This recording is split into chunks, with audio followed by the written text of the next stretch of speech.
Hello मेरे प्यारे बच्चों, कैसे हैं आप सभी? I hope you all are doing very very well.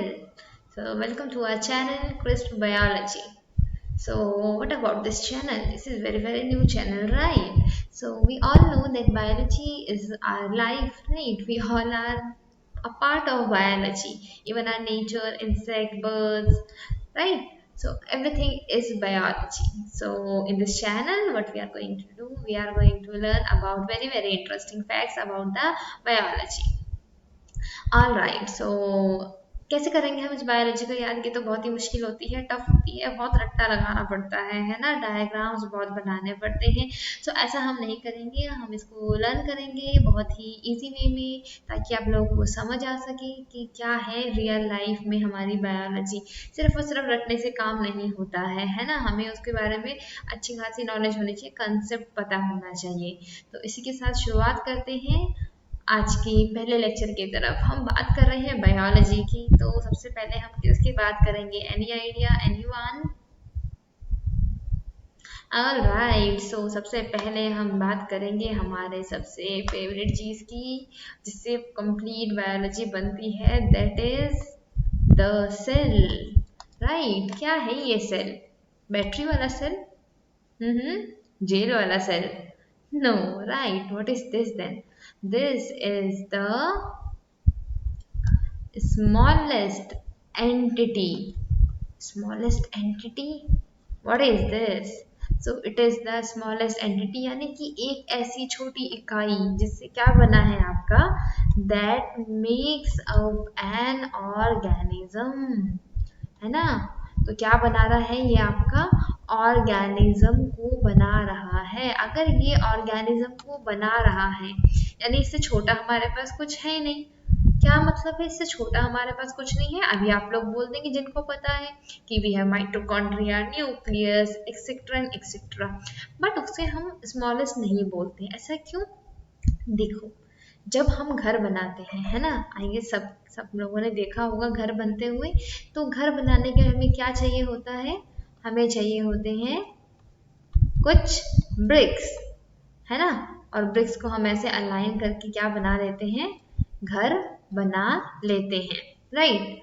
But क्या ऐसा हो सकता है कि मैं इसमें सिर्फ और सिर्फ सीमेंट डाल दूं और रेत डाल दूं, है ना, तो क्या उससे मेरा घर बन जाएगा? नहीं बनेगा, right. We need something that is going to be the base of my house, right. Similarly when we talk about an organism, और I can say living organism, तो क्या होता है, हमारे पास भी एक स्मॉलेस्ट एंटिटी होती है, और इस स्मॉलेस्ट एंटिटी को हम क्या कहते हैं? We call it a cell.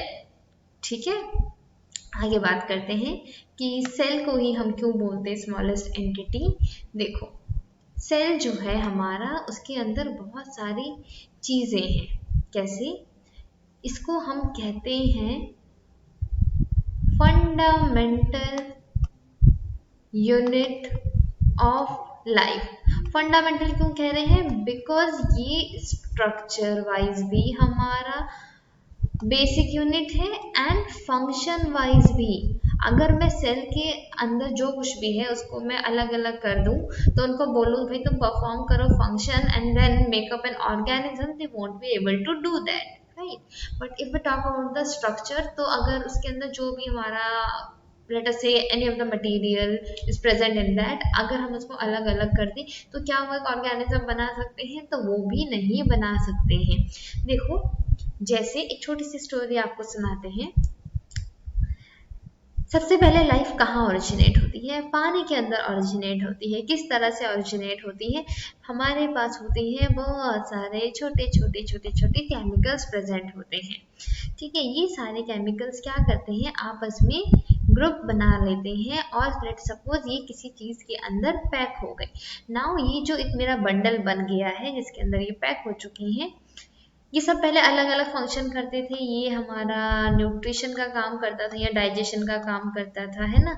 इसका काम था कुछ एक्सक्रीशन का, इसके अलावा उसको कुछ और आता ही नहीं है ना. इसका काम लेटर सपोज कि रेस्पिरेशन का था. तो इस तरह के हर बंडल अपना अपना फंक्शन था, ऐसे बहुत सारे बंडल्स प्रेजेंट थे. अब इन सबको क्या करा? इन सबको हम लोगों ने एक चीज के अंदर पैक कर लिया. ठीक है, एक चीज के अंदर जब हमने पैक कर लिया तो क्या हो गया, now this chemical bundle is able to do the nutrition, is able to do the respiration, is able to do the excretion. That means that it is the bundle which can do all of the work that each and every unit were doing individually, right? So this is the basic unit that leads to the formation of a cell. Okay, so cell जो है ये हमारा क्या है, structure wise भी support करता है हमारे ऑर्गेनिज्म को। यही क्या बनाता है, बेसिक यूनिट बनाता है। इससे छोटा अगर कुछ है तो वो आपका ऑर्गेनिज्म को नहीं बनाता है। ठीक है, बात करते हैं फंक्शन वाइज। तो फंक्शन जैसा कि मैंने आपको बताया, न्यूट्रिशन, एक्सक्रीशन, रेस्पिरेशन, ये सब कौन कर रहा है, आपका एक इकलौता सेल कर सकता है ना इसको। इस काम के लिए किसी दूसरे की जरूरत नहीं है, तो इसलिए हम इसे क्या बोलते हैं कि फंक्शन वाइज भी हमारा ये क्या है, it is the basic unit और smallest unit that can perform the essential function on its own। ठीक है, that can perform the essential functions on its own। तो जितने भी हमारी जरूरत के फंक्शन है वो सब कौन कर लेगा, ये खुद कर लेगा। ठीक है, समझ आ गया क्यों कहते हैं हम इसको फंडामेंटल यूनिट ऑफ लाइफ।